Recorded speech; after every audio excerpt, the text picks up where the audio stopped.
भवाय च नमः शंकराय च मयस्कराय च नमः शिवाय च शिवतराय च। मिती कार्तिक कृष्ण चतुर्थी ते मिती कार्तिक वद्य अष्टमी ह्या 4 दिवसामध्ये पात्रूड ह्या गावाला महादेवाची जी खंड झालेली मूर्ती होती ती मूर्ती आपण काढून इथं पुनर्प्राण प्रतिष्ठा केली। दिनांक किती तारखेला 26 तारखेला राम आडगू नावाच्या गावावरून मूर्ती आणलेल्या आहेत।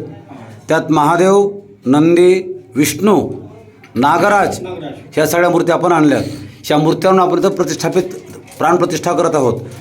4 दिवस पूजा झाली।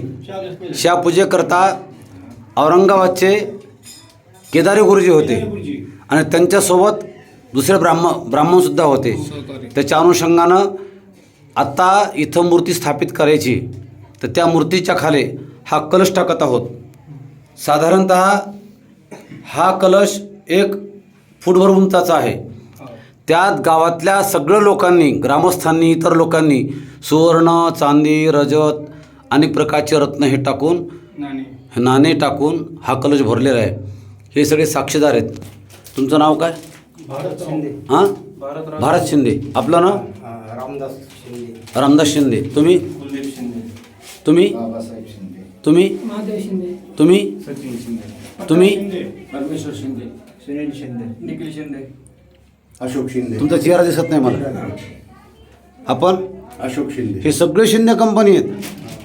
आणि पहा काय योगायोग, शिंदे कंपनीमुळंच हा महादेव इथून बाहेर निघाला जो खंडित झालेला होता आणि स्थापित होतोय शिंदेमुळंच।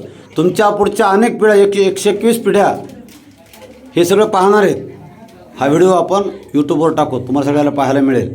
म्हणून तुमच्या सर्वांना भगवान परमेश्वराचे आशीर्वाद मिळोत, तुमचं कुलवृद्धी व्हावी, कुळात सगळ्यांची रोगराई निघून जावो, परस्पराचं प्रेम वाढो आणि गावाबद्दल नवे, राष्ट्राबद्दल, देशाबद्दल सगळ्यांच्या मनामध्ये एक सद्भावना निर्माण व्हावी, अशीच धर्मकार्य तुमच्याकडनं व्हावेत। म्हणून तुम्ही धर्मात्मे आहात, सिद्धात्मे आहात, शुद्धात्मे आहात, पवित्रात्मे आहात। म्हणून तुमच्या पुढे जन्मलेली मुलं आणि त्यांच्या पुढच्या पिढ्या अशाच पवित्र हो। ठेवा कलश खाली।